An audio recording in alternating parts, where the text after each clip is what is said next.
Welcome to the Skeptic Zone, the podcast from Australia for science and reason.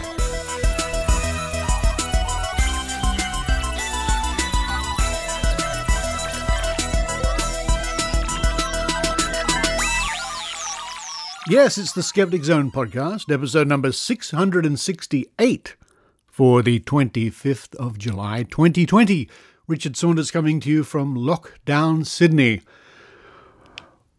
For most of us, it's lockdown Sydney. For a small minority of people, it's let's go out and congregate and protest and march and yell and shout and mingle without masks, lockdown Sydney. And that is our lead story on this week's show. Yesterday here in Sydney, what have been described as 3,500 buffheads, which means idiots, protested in Sydney streets against the lockdown. Now, as I will cover in my report, it seems to be a combination of people who are intertwined with conspiracy theorists. I saw signs saying 5G, lots of anti-vaccination signs, and it's a very, very, very troubling situation. Today, as I record, the numbers here in New South Wales and Sydney area have just come out, and it's 141. Since I spoke to you last week, those numbers have gone up. So yes, not the greatest of stories to start off this week's show, but important nevertheless. And the lesson here for the rest of us is we can see the real damage being done in society by conspiracy theories and not thinking critically. But following that, it's a very different story. We look into past lives, or really we're looking into hypnosis and some of the more crackpot ideas involving hypnosis. So going back into so-called past lives and soul regression and all this sort of wackiness. Join me as I walk around the neighbourhood and find a Past Life Tours store. And then we chat to my old mate Ben Radford from Albuquerque, New Mexico, and the Squaring the Strange podcast he does with Celestia and Pasquale. And Ben will give his insights onto the whole past lives hypnosis realm. And what a pleasure it was to catch up with Ben Radford. And Ben, as we keep promising each other, one day we'll do that big tour around Australia or the United States in a Winnebago, visiting mystery spots and doing reports. That would be a lot of fun, Ben. Then to round off the show, it's back to the Trove archives, where this week we look for references to psychics and police. Not recent references, but references going back through the history of publications in Australia, reports and so on. Well, I, for one, this little black duck, is leaving the house as little as possible. And I know that people around Sydney and other cities, especially Melbourne, they're doing other things too. They're treadmilling. Walk on a treadmill to get your exercise. Maybe watching some wacky show on the internet, some live broadcast, and spend a lot of time on the treadmill to get your exercise. Well, I'm thinking of you. And all those people who have decided to make the most of lockdown getting exercise. But now it's time for me to run downstairs. And it's definitely a spaghetti on toast sort of day. While I do that, I hope you enjoy the Skeptic Zone.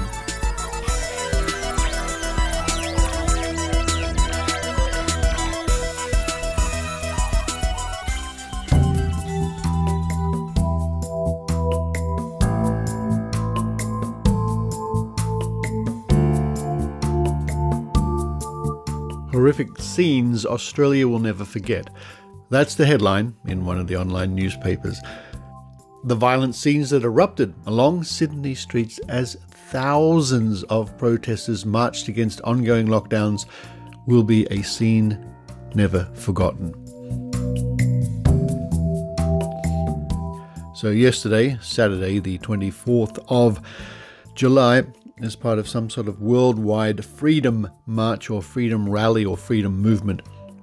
And I've seen the news footage, and it is thousands of people defied the Sydney lockdown stay-at-home orders and marched through city streets, getting, in some cases, violent and destructive, and assaulting police horses, chanting freedom, freedom, freedom, yelling things about the Constitution, pretending they're American, I suppose, and yelling at police, "You serve us."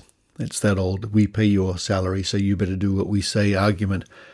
And yesterday was a record high day for COVID infections with the Delta variation here in Sydney. The rest of us, the vast majority of the citizens of this city, are doing the right thing, staying at home, being careful, wearing masks. But as one government minister said, there were in the order of 3,500 buffheads, which is an old Australian term meaning idiot, who thought they were above the law. The law did not apply to them. This is what the rally sounded like.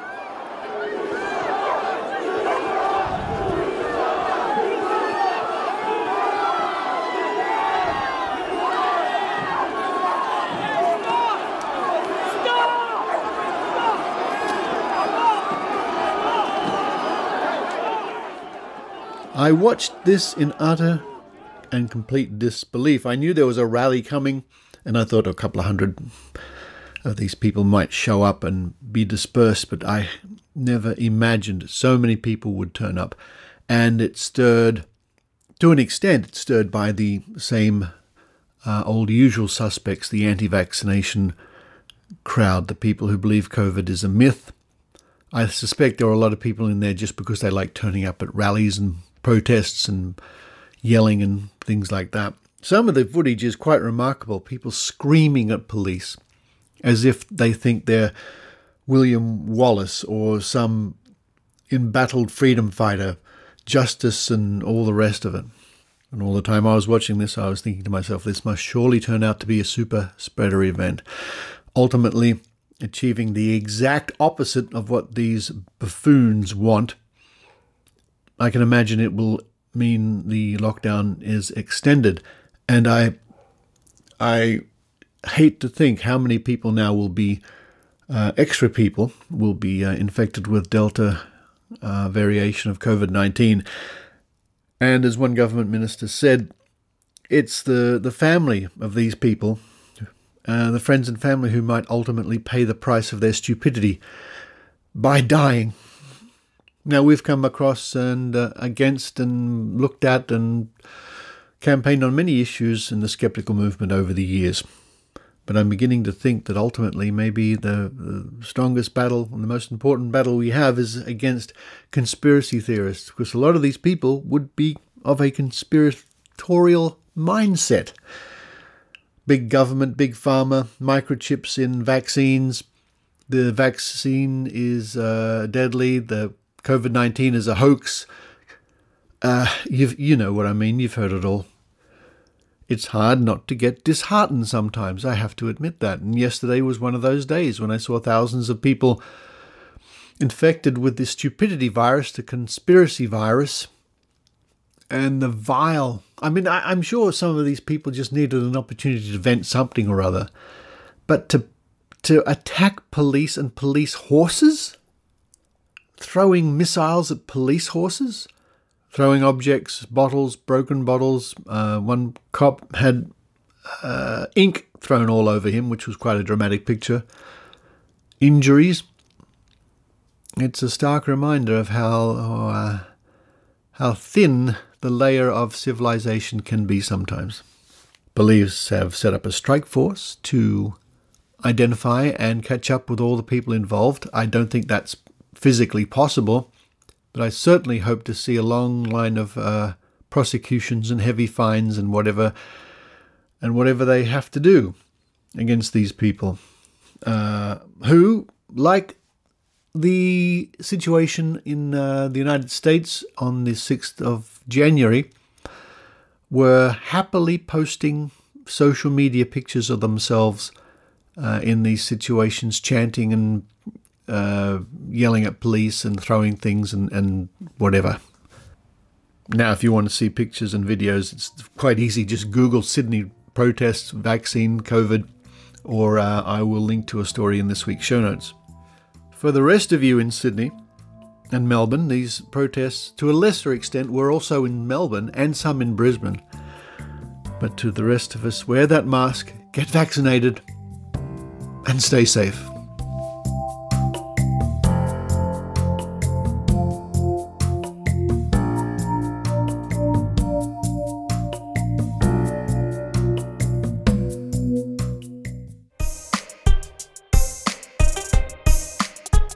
Hello, this is Maynard. Did you know that you can listen to the Skeptic Zone on YouTube? Yes, I know, sounds crazy, but it's true. Also, you can hear 40 logical fallacies with Michelle Bickersma and funny sketches with Richard Saunders and a host of other skeptics. Just click on the YouTube links on the homepage at skepticzone.tv.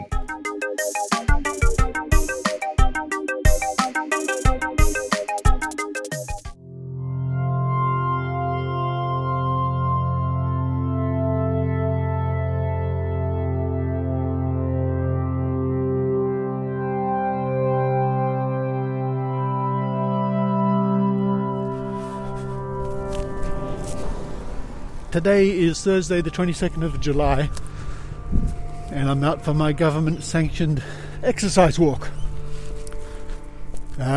Today's coronavirus figures for Sydney, well, I guess for New South Wales, are not good. Numbers keep going up. 124 today with many infectious in the community. So I'm walking with a face mask on. Anyway, when I was on my approved exercise walk a few days ago, I came across a shopfront not far away from where I live. That's where I'm heading to now, which really caught my eye. Now, you may remember a few months ago I did a segment on the Skeptic Zone where I walked down King Street, Newtown, and stopped and commented on all the interesting alternative and frankly woo shops and businesses. Well, this one really takes the cake. Where I'm walking to now is a shop front that offers past life tours. Oh yes, past life tours. Let's see what it says. Just an observation as I walk along, I'm passing a coffee shop that's on the way, and of course all things like being in a coffee shop, in a cafe to sit down and have coffee or meals is out. That's all stopped now, but you can still get takeaway, and it's amazing to see that the people waiting outside, and it's about 8-9 of them, are all socially distanced and they're all wearing masks. And in fact, people I see in the street just walking by doing their exercise mostly are wearing masks, and this seems to me this year it's been taken a lot more seriously. I think the Delta variation, the Delta strain, has been taken a lot more seriously by the average member of the public.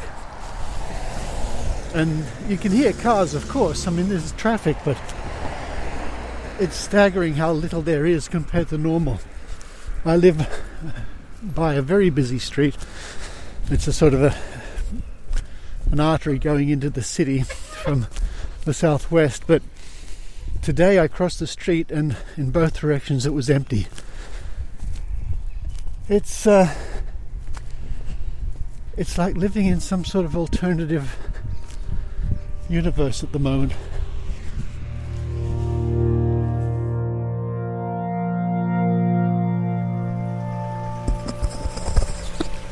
Well, here I am at the corner of Holden and Arthur Streets in the suburb of Ashfield, not too far from where I live. And the business is shut, where most businesses are at the moment, I guess. Break-free hypnotherapy, it says on the big sign out the front. By appointment or call. And it says Natasha Halias, Dip C Hip. Hypnotherapy, I guess. Clinical hypnotherapist, certified soul regression therapy practitioner.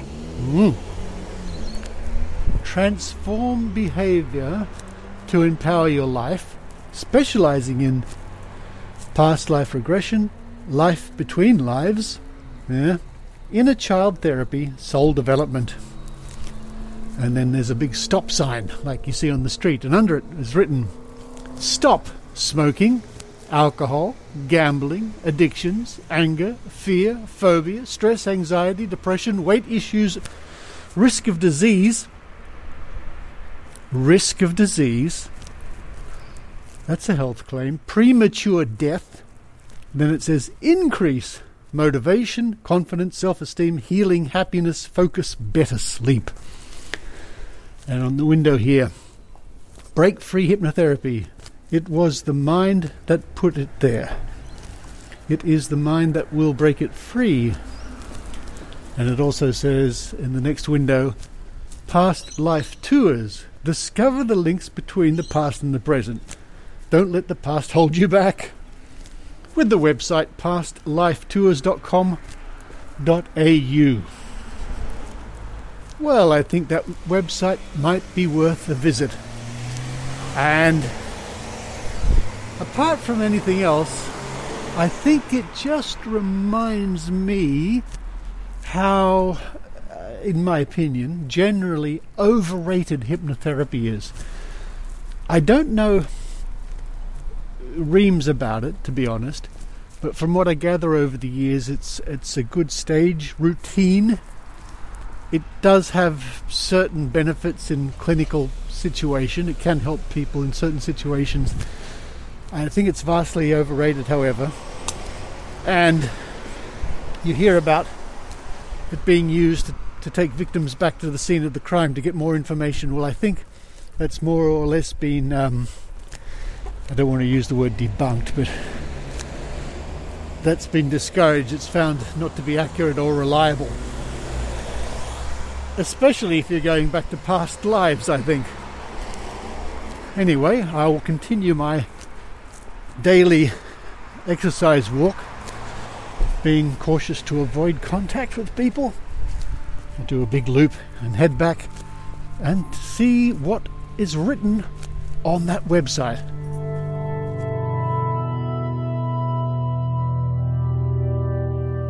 Now I'm back in the studio once again, and I've dialed up, so to speak, the page of pastlifetours.com.au.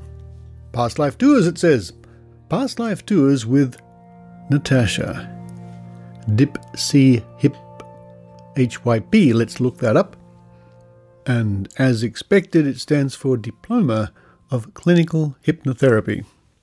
And a quick search for that comes up with Clover Institute, which is here in Australia, Hypnotherapy in Campbelltown, Empowered Alchemy, Get Certified in Hypnotherapy, Diploma of Mind-Body Medicine, Study Mind-Body Medicine, Diploma of Clinical Hypnotherapy, training.gov.au. That's interesting. But getting back to the page, it's very colourful. It has two profiles of people with their skulls sort of visible in X-ray, and you can see their brains. And a laser light seems to be shooting out from one person into the other person through their eyes. It's a bit strange. And the website says, Past Life and Afterlife. Past life regression is an opportunity to dive deep into your subconscious mind, accessing long-forgotten or suspended memories with the intent of understanding present life issues. Soul regression therapy is unlike your usual therapy session. It's a more unique way, and those pennants are around, like me, more unique. It's a more unique way to discover and break toxic patterns that hold you back in your current life from living to your fullest potential. And isn't it interesting how the use of the word toxic has become almost toxic these days? It's used frequently for all sorts of things. This is toxic, that's toxic. Get rid of the toxins out of your blood. Detoxify yourself. This is a toxic situation, etc. Goes on. These insights can allow you to continue your current life with a deeper understanding of your soul's purpose, and again I'll pick it up, the word souls does not have an apostrophe, your soul's purpose and strengths, and can expand your consciousness about how the universe works. As a certified soul regression therapy practitioner, certified where, I wonder? It is my honor to take you on a powerful therapeutic journey. In a safe and comfortable space, I will ease you into a calm, deep, meditative state where you will be able to think in a clearer headspace so that you can take a journey into the memories of your past lives stored in your subconscious mind. And it goes on, it's quite extensive what it says about this, but all really saying more or less the same sort of New Age waffle and woo and double talk and meaningless babble. But the whole idea of using hypnosis to uncover lost memories, I think I said earlier, has been largely discredited. Another tab on the page says about hypnotherapy. Hypnotherapy is truly amazing. It covers many issues, emotional and physical. The main two categories are clinical and spiritual. And when we read about the practitioner herself, Natasha, there's a bit there about her gaining a diploma of clinical hypnotherapy, and I have specialized, it says, in past life regression and life between lives, and I am a very proud certified soul regression therapy practitioner. And, there's some credentials here. Certified soul regression therapy practitioner, full stop, which means what? Obtained where? By whom? Was it a mail-in university? Was it a prestigious non-accredited university? Was it someone down the road? Also says trained by Laura and John Jackson, the Academy of Transpersonal Hypnotherapy. Trained by psychiatrist Dr. Brian Weiss, the Weiss Institute. Diploma of Clinical Hypnotherapy, the Australian Academy of Hypnosis. And if we look for the Academy of Transpersonal Hypnotherapy.com.au, we get internal server error. It may not exist anymore. Although a search for transpersonalhypnotherapy.com brings us to an American website, hypnotherapy certification courses, and that goes on and talks about neuro-linguistic programming, past life regression, the spiritual principles, shamanism and intuition. I think you get the idea. I wonder if it's a problem generally in the hypnotherapy industry. Industry, is that the right word? Practice? That it's often mixed up with, intertwined with past lives and woo and nonsense. But it's always worth going over to see what it says at skeptic.com, skepdic.com, the Skeptic's Dictionary. Hypnosis is a process involving a hypnotist and a subject who agrees to be hypnotized. Being hypnotized is usually characterized by A, concentration, B, relaxation, C, suggestion, and D, expectation. The versatility of hypnosis is unparalleled. Hypnosis occurs under dramatically different social settings, the showroom, the clinic, and the police station. And there's an extensive item here on hypnosis, and we get down to the part that says past life therapists. These folk use hypnosis to do past life regression. The use of hypnosis seems a perfect fit for the notion that hypnosis is learned behavior issuing out of a socio-cognitive context, a view put forth by psychologist Nicholas Spanos. Like Robert Baker, Spanos argued that, quote, hypnotic procedures influence behavior indirectly by alerting subjects' motivations, expectations, and interpretations, end quote. Despite the performance put on by the subject in past life regression sessions, their behavior has nothing to do with being in a trance, opening up the subconscious mind, or accessing past lives.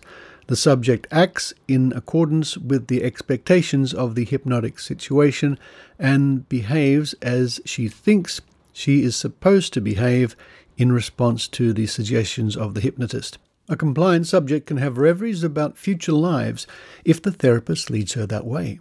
Depending on the desires and expectations of the therapist-patient dyad, people can imagine that they are in the Roman Colosseum about 2,000 years ago or on another planet 1,000 years into the future. And I will certainly link to that article in this week's show notes. It's quite extensive. But for some more insight into this whole realm of hypnosis and hypnosis being used in past lives, or maybe to find out information hidden in the subconscious when it comes to crimes and demonic possession and things like that, who better to turn to than my old friend from Squaring the Strange, that wonderful podcast, Ben Radford.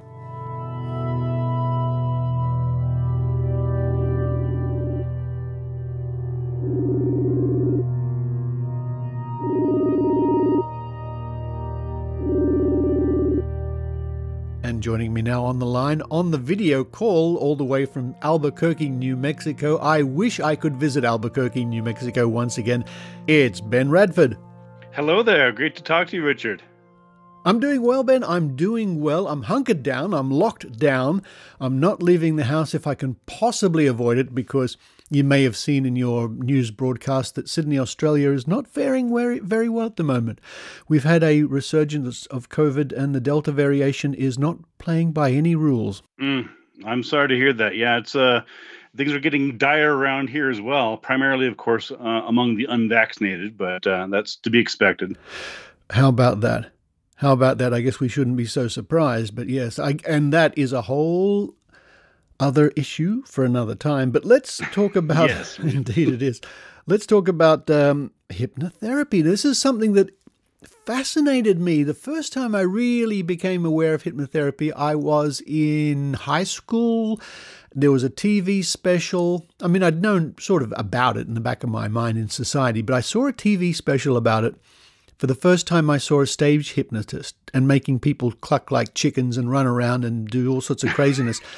And I've seen that. I was transfixed. I couldn't believe it. I thought this is an amazing superpower the hypnotist had, and I had to find out more about it. And I guess over the years, what I've discovered, and maybe you can tell me what your take on this is it can be possibly a useful tool in certain situations to help people, but I have the feeling that it's highly overrated. It is, and actually, this is one of my favorite psychology topics. As you know, I have a degree in psychology, and when I was in my undergraduate courses, hypnosis was one of the things I kept asking about. They kept wanting to show me about different parts of the brain, this and that. Yeah. Tell me about hypnosis. How do I make people cluck like chickens on the bus? So then my professor sort of took me aside and rolled his eyes, because he was used to my questions, and he cleared it up later on. So, but no, I mean, very much like you, I was always fascinated by these depictions in films and TV of hypnosis. Yeah. You see this sort of Svengali-like figures with the dark, deep, menacing eyes in the old Hammer films that are, turning people into zombies and things. And I have to tell you that along with probably Bigfoot, they have not borne out so much. But yeah, so there's a couple different things going on here. One of them is that, the sort of hypnosis that the general public sees tend to be very dramatic, sensational cases. Yeah. So one example would, of course, be the stage shows that you mentioned. Oh, yeah. And I've seen them too, and it's pretty impressive, right? You're an audience, and you have these mentalist magicians bringing people up and telling them to pretend they're in plane crashes or embarrassing situations, or oftentimes, of course, these routines are a bit R-rated. Yes. Yeah. Well, it's a show, isn't it? It's sure. Ultimately, I guess it's done for the purposes of entertainment, and how you take that entertainment is up to you. Yeah. Well, so the sort of stage hypnosis that you see is different than clinical hypnosis in many ways. But typically, when you see these comedy acts, these stage acts, you're not seeing true hypnosis. You're seeing a combination of showmanship and sort of participatory comedy. And so keep in mind that the audience there is self-selected, right? They're there because they want to be entertained, and many of them are exhibitionists, and some of them are probably hoping they're going to go up on stage and do wild things. Yeah. And so because it's a self-selected process, this helps the professional hypnotist, because when they say, okay, everybody stand up, and then they sort of do these routines where they sort of weed out people, like, okay, wave your arm, and then they sort of narrow it down to from, say, 50 people to 12 people to maybe a dozen or so. And with each culling, of course, the people that are left over are people who, number one, want to be on stage. Yeah. Otherwise, they wouldn't have raised their hands. And number two, they're into it. They want to be part of the show. Yeah, and they've shown their willingness by doing the stunts leading up to it. Yes, I remember I've seen a couple of live shows, and that's exactly right. There are a lot of people to begin with, and they sort of weed them down a bit. Yeah, absolutely. And it's fun and it's entertaining to see, but it's not true hypnosis. And one of the underlying sort of premises, sort of a dirty little secret, if you will, is that you can't force people to do things they don't want to do. You can suggest under hypnosis, but the idea that you can wave a watch or something, you're staring into someone's eyes. Waving the watch, of course, the classic. Yeah. Tick, tick, tick. Yes. Exactly. So the idea that you can sort of just suddenly do that and wave your arms and then, or wave something and then they're suddenly under your control. Again, that's straight out of sort of 1950s pulp horror films, but that's not how it works in the real world.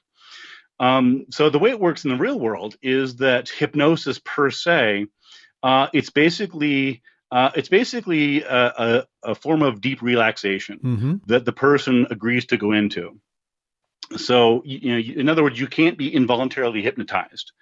You have to agree to do it. You have to be part of a psychological dynamic with the hypnotist. Yeah. And so there is some evidence that, for example, hypnosis can be helpful in addressing a couple things such as quitting smoking and weight loss. So there is some evidence for that, but there's a caveat, as there often is. And the caveat is that the evidence is weak because people who seek out hypnosis for their problems are by definition highly motivated. So the people who aren't really motivated to quit smoking or lose weight or do whatever else, interesting, they're not going to spend the time and the effort to go to a hypnotist. And so again, it's a self-selecting group who are more likely to change their behaviors with or without the benefit of hypnosis. That's it. Yeah, that's interesting. Of course, you're absolutely right. It's like people who go, and I don't want to make this a strong connection here, folks, don't get me wrong, but it's like people who go to psychics. They're motivated to go to a psychic and they're already believers before they step foot in the door, normally, to see a psychic, unless they're someone like me who's doing an investigation. Now, let's look at this whole aspect, and I think it's still pretty large in the public imagination that hypnosis can be used to uncover deep, dark, hidden memories or forgotten memories, as in the police hypnotized the witness and suddenly the witness could remember the number plate or could remember the color of the hat the criminal was wearing when they ran down the street or something like that. And what's your take on that? Yeah. So again, there's a couple things going on here. So certainly the people, people can be, some people are more hypnotizable than others. In fact, there's evidence some people can't be hypnotized at all. No matter how much they try, they can't sort of achieve that sort of the sort of subconscious clinical state of deep relaxation in which you're suggestible and sort of acting out with that. Yeah. So for a lot of psychologists, the idea of hypnosis is basically sort of what's often called the royal road to the unconscious, right? It's fantasy. It's and you see this, for example, with hypnotists who, like you said, supposedly resurface past lives. Yes. Or resurface, forgotten memories of alien abduction. Yes, or demonic and aliens. Yes, that's right. That was a thing. Yes, exactly. And so what you have in these cases are people who, in many cases, they themselves believe this. Right? They believe that they lived in previous past lives. Yeah. So these are believers going into it. They're not skeptical So they're intentionally going to hypnotists and hypnotherapists with the assumption and belief that that person will, in fact, reveal deep-seated, forgotten past lives or details and things like that. And exactly because of that, oftentimes they will give it to them. So it's, so you'll see a session, for example, where a hypnotist will say, well, I want to take you back to your previous lives, sort of just, focus and think, and then just tell me when you have a vision of, you in a previous life. And the person may say, well, I'm not getting anything. Say, well, focus harder. Just think of an object, give me something. And then, sooner or later, the people will say, yeah, I'm in a village somewhere and there's a church and I'm looking around and there's no cars. So this must be like in the mid ages or something. Yeah. And they start sort of telling these whole stories without any recourse to actual facts. Well, I mean, it's a trip of the imagination. We can all imagine being in another place and another time and describing what we see as we go around. I mean, children do that. Absolutely. And again, it's very common in alien abductions and past life regressions. There's the famous case of Bridie Murphy, the woman who claimed that she had lived a previous life. And under hypnosis, and this is one of the common themes here, is under hypnosis, these alleged memories, in fact, confabulations and stories emerge.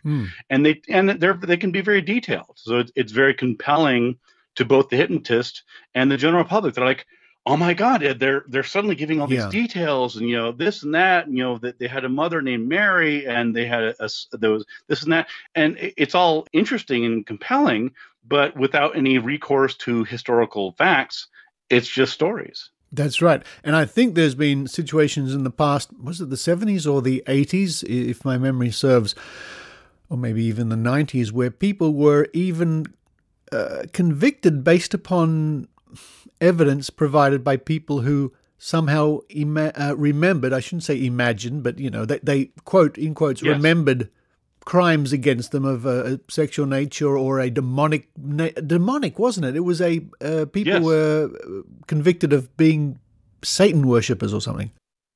Yeah, absolutely. No, you're exactly right. That happened. Again, this subject hypnosis actually runs through many, many skeptical topics. There's a whole, it's an undercurrent in many different angles. And one of them, as you mentioned, was false memory syndrome, and people remembering events that literally did not happen and could not have happened. And that happened with the satanic panic in the 1980s and 90s here in the States.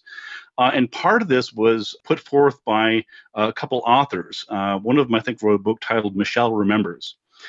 And there was a whole slate of books that were claiming that if you're not feeling well, you're having psychological problems, or you're depressed or something, it's because of some forgotten trauma that you may have had.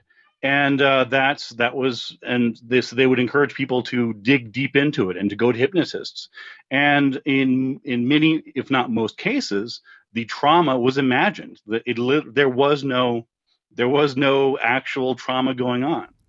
Now, Ben, I know that you suffer from the same problem I do, and that is when we're trying to do a podcast, cats sort of walk into the room. I just saw behind you a lovely ginger pussycat come in. Maybe you can hypnotize the cat. I was trying to ignore him. I heard a little, and then I saw you smirk. I said, "Oh, Richard sees the cat. So get out of here. I'm doing something." What's that cat's name?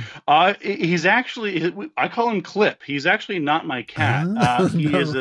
He's a stray cat in the neighborhood who I feed and pet and let in, but he's not my cat. Well, he thinks differently. Well, he's wrong. It's good to see anyway. Well, Ben, look, thank you so much. It was great to touch base on you with on this topic. It's one that's fascinated me for years, and as my listeners know, it was inspired by my walking past a shopfront not far from where I live, which was all about past life tours using hypnosis. Now, Ben Radford, what do you think you would have been in a past life? I imagine myself at least as Caesar Augustus or someone like that. At least. Come on. I have no such lofty aspirations. I would like to think that I'd be one of those people that would have defended accused witches in the Middle Ages. That's it. I can see it now. There you are. You've got your knife in your hand, ready to cut them free. Yes. I'm sure. More likely, I probably would have been a carpenter or somebody who herds sheep or something. All right. But I like to dream. Or you can do that. I'll be Caesar Augustus, and I think we can be very happy. And before we go, Ben, I enjoy, as I always do, Squaring the Strange, the wonderful podcast you do with Pasquale and our dear friend Celestia. How's that all happening? How's that all going? It's going well. Thank you for asking. We're tootling along. I think we're up to episode 155 or something. Great. And we have a bit of news. It looks like we will be probably, our fingers crossed for luck, Yes. Attending Dragon Con this year. Oh, I'm so jealous. I hope you make it, and I hope it's all safe for you. I love Dragon Con. I couldn't go last year for obvious reasons. I can't go this year for obvious reasons. I'm not allowed to leave Sydney, let alone the country, let alone the state, let alone anything. I'm probably not even allowed to leave my studio at the moment, I think. So I hope you do. I sincerely hope you do, and I sincerely hope it's a great time. And if you do, I'm sure I'll be tapping you on the shoulder virtually for a report or two or some comment. I'd love to. That would be fantastic. And it pains me to think that in any other year, I could have been there with you guys to run around Dragon Con. The Skeptic Zone and Squaring the Strange, that would have been a hoot. That would have been awesome. We've had many adventures over the years, my friend, and we'll have many more. We will. Ben Radford, all the way from beautiful Albuquerque, New Mexico. Thank you very much. Thanks. Cheers.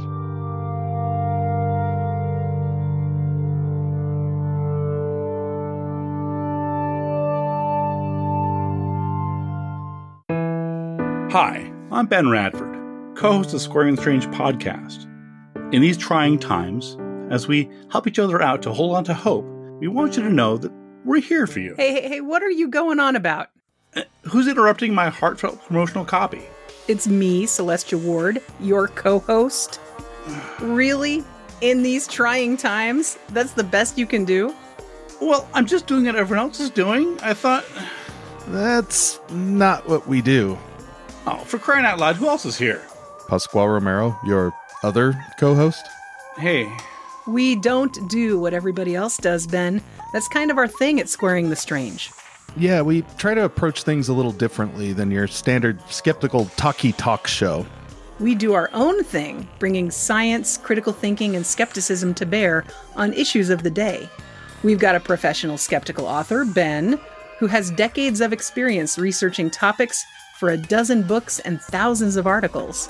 And a cartoonist skeptic, Celestia, who knows her stuff when it comes to facial weirdness and the psychology of perception. And a badass heavy metal rock star and tech engineer, Pasquale, who brings knowledge of all things audio, plus a bunch of neck tattoos. Squaring the Strange explores topics both mysterious and mundane through a critical lens. Monsters, panics, media literacy. Okay, forget the whole trying times promo idea. But we have chupacabras and clown panics, right? Yes, Ben.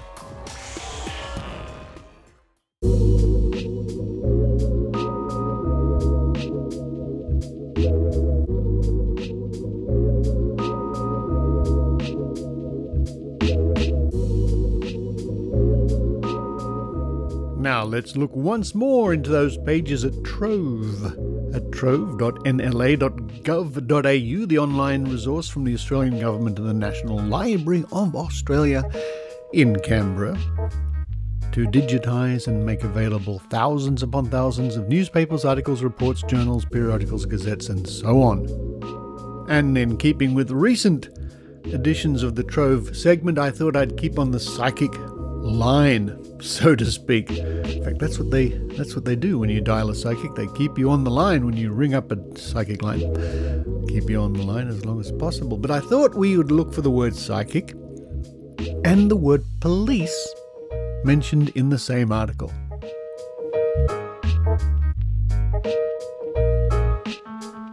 And our first port of call, we land in the year 1950 on the 18th of March, the Mercury in Hobart, Tasmania. Page 33. Psychic aid in police hunt for boys. And the word psychic is in quotation marks. New York, Friday. Pennsylvania police have asked a, quote, psychic, end quote, housewife to use her special powers to help them find 2 schoolboys who vanished from their homes without leaving a trace 13 days ago.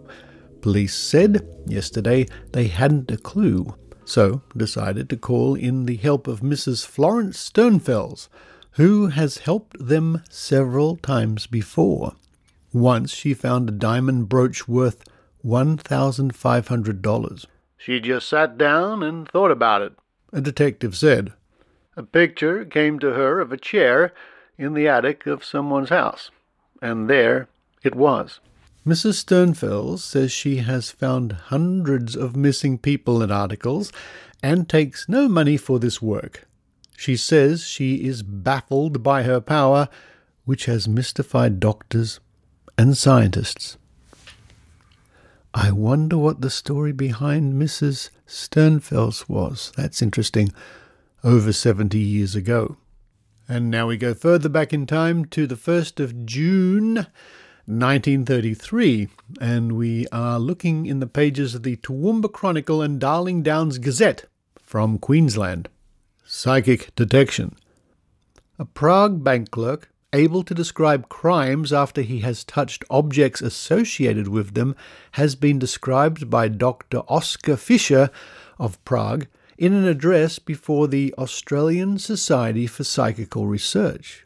The bank clerk, whose name was Rain Man, when shown a poacher's shooting stick, an ordinary sporting gun and a small silver box, was able to describe with astounding accuracy the crime associated with the objects.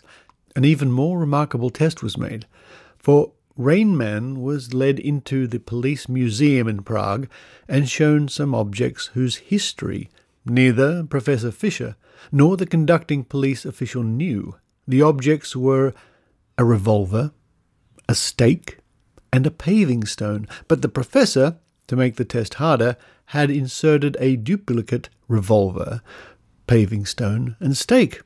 Without hesitation, Rayman pushed the fake objects aside and described in detail the crime connected with the genuine objects. Research in the police records showed that Rainman's account of the crime had been correct in every detail. I wonder indeed.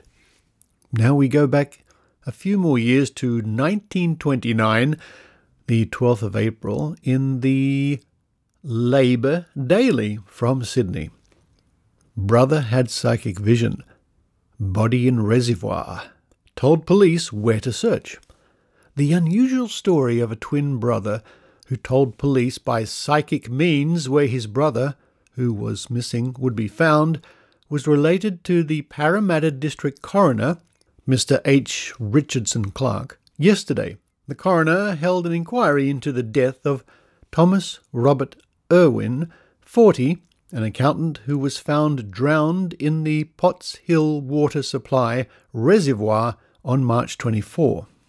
The surviving brother, Henry James Irwin, said his brother and he had rarely been separated. They had entered the Lidcombe State Hospital, suffering from neurasthenia, last November and had remained there.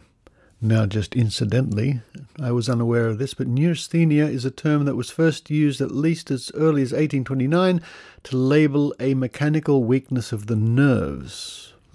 Okay. We read on. His brother was suffering from a kind of hallucination of the word suicide. He seemed to have that word embedded in his mind. On the evening of March 23, witnesses suggested to the deceased that they should attend a concert in the institution, but his brother would not accompany him, and he went alone. Fearing something was wrong, he hurried away from the concert and found his brother missing from the ward. He gave the alarm and later told the police that although he did not know where his brother had gone, he felt that he would be found in the reservoir. I had a feeling that he would be there, he said. Dr. Brooks said that deceased was not quite normal. The coroner returned a verdict of suicide while of unsound mind. And that's a bit of a sad story from way back in 1929. And now here's a slight variation on our theme, and we go forward in time to the year 1981, the 8th of April, in the Victor Harbour Times from South Australia.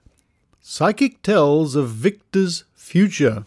She predicted the shooting of US President Ronald Reagan and also, quote, visited, end quote, the house of the Yorkshire Ripper. She is Mrs. June Cox, well-known Adelaide psychic clairvoyant who was in Victor Harbour on Thursday to give a talk in the town hall. While here, Mrs. Cox made a few other predictions, this time for Victor Harbour's near future. She foresees 2 deaths, a fire, a birth of triplets, and a lucky find with a metal detector occurring in the area within the next few months. These are her predictions. And just as an aside, this is interesting because, as you know, or you may know, I and a team have been working on the Great Australian Psychic Prediction Project for some time. And it's interesting to see predictions made way back in 1981. Here are her predictions. A well-known Victor Harbour personality will be found dead in his bed from natural causes. Oh dear.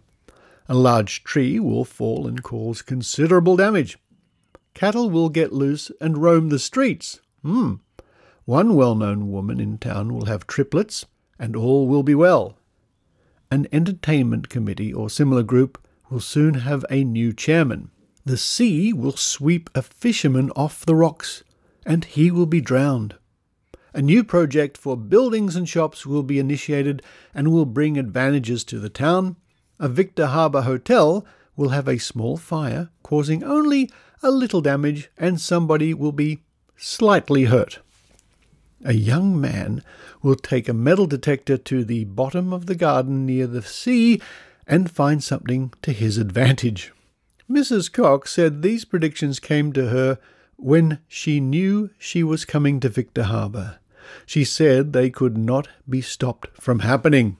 Mrs. Cox's talk in the town drew an audience of about 40 people, some of whom also claimed to have psychic powers. 2 of her predictions had also been foreseen by other local psychics. The small hotel fire, which she said was not the recent Hotel Grosvenor fire, and the young man finding something important with a metal detector. Mrs. Cox, who has helped the police on a number of cases, said her psychic power was a universal or God gift, which would be taken away if misused. Much of her work was done with people who had problems and who approached her for guidance. While in Victor Harbour, she held consultations throughout Friday and Saturday.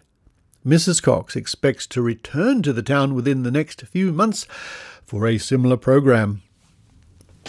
And I'll just go back to this line here where she says, or it's reported in the report, quoting the report, Mrs. Cox, who has helped the police on a number of cases, ...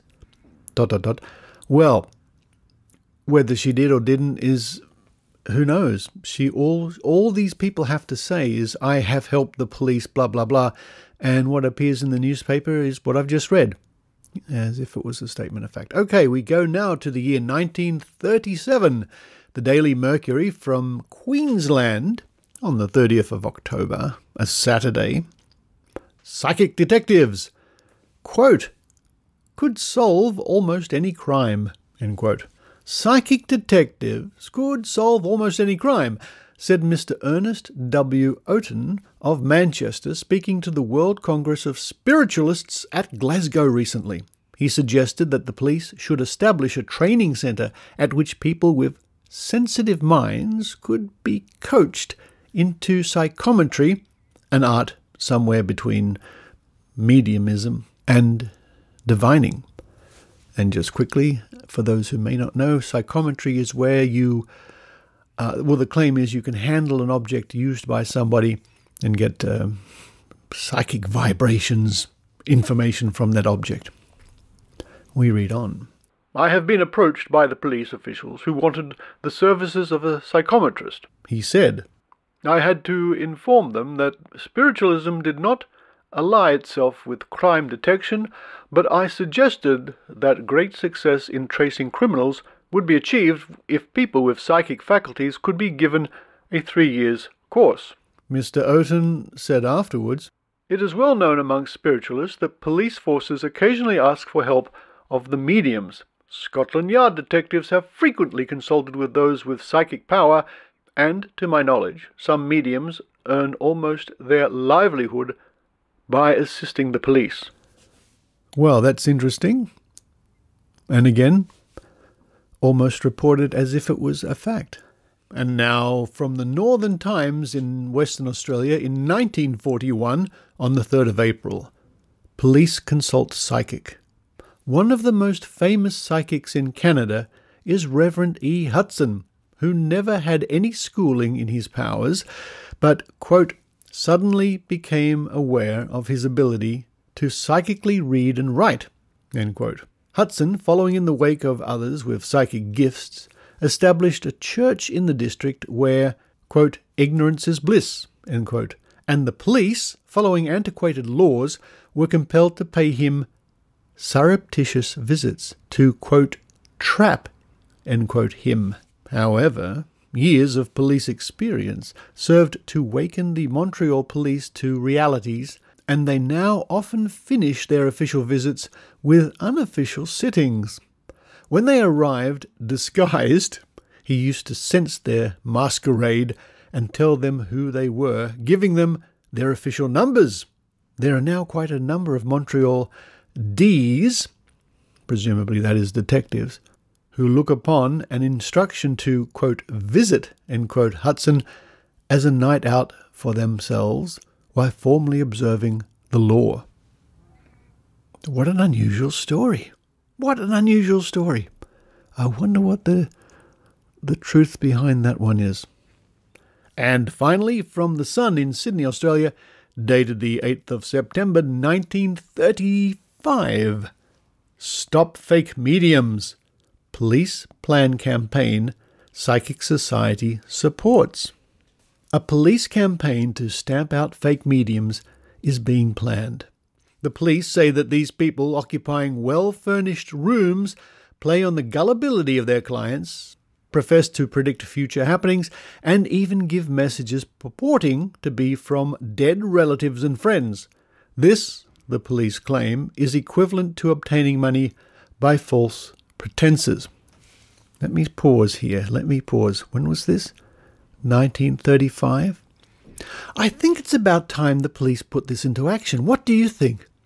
They're planning it in 1935, and as of 2021, there are still hundreds of people in this city, if not thousands around the country, who are still claiming to do the same thing. Come on, police. It's about time you implemented your plan. Support police. The campaign will, it is anticipated, have the active support of the Australian Society of Psychical Research. At the meeting of the council on Tuesday night, Reverend G. E. Pocknell of Bondi will move that the Society cooperate with the police in any action taken by them. The police are right in their efforts to suppress dishonest and incompetent mediums, said Mr. Pocknell yesterday. They will have the support of all earnest psychic research workers. Women gulled. It is lamentable how weak-minded women are gulled by these dishonest mediums, said a police official yesterday. It is very difficult for us to obtain evidence against them. We warn people to keep away from fortune-tellers and all those who profess to predict the future. And another interesting point about that article is the apparent enthusiastic support and cooperation by an official psychic outfit.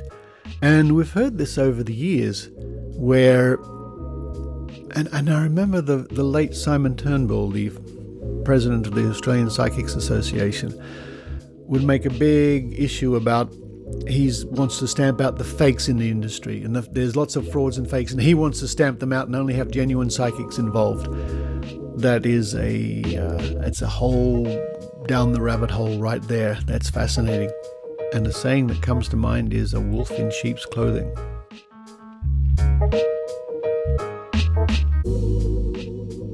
But once again, an interesting look through history via the pages of Australian publications, searchable at Trove at trove.nla.gov.au. And I certainly encourage you to have a look, or indeed have a look in your local area for similar resources.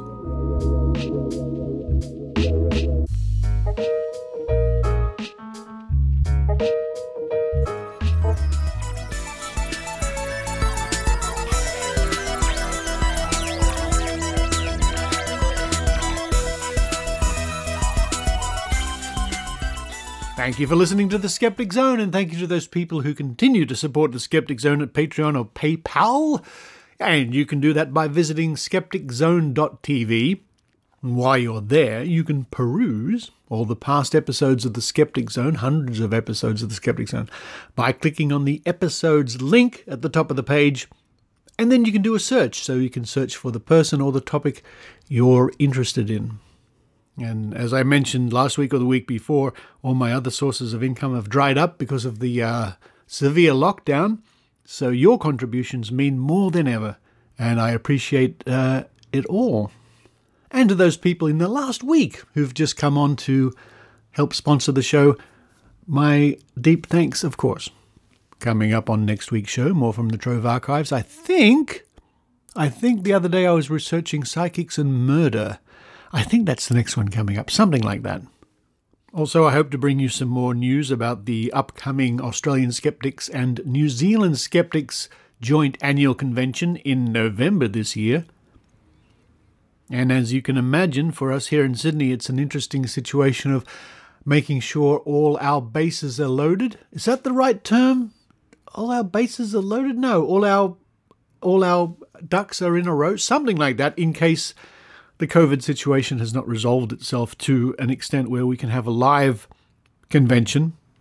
And if that's the situation, of course, from our part, at least it'll be online, but we're still trying to sort all that out and organize that. But we'll keep you up to date.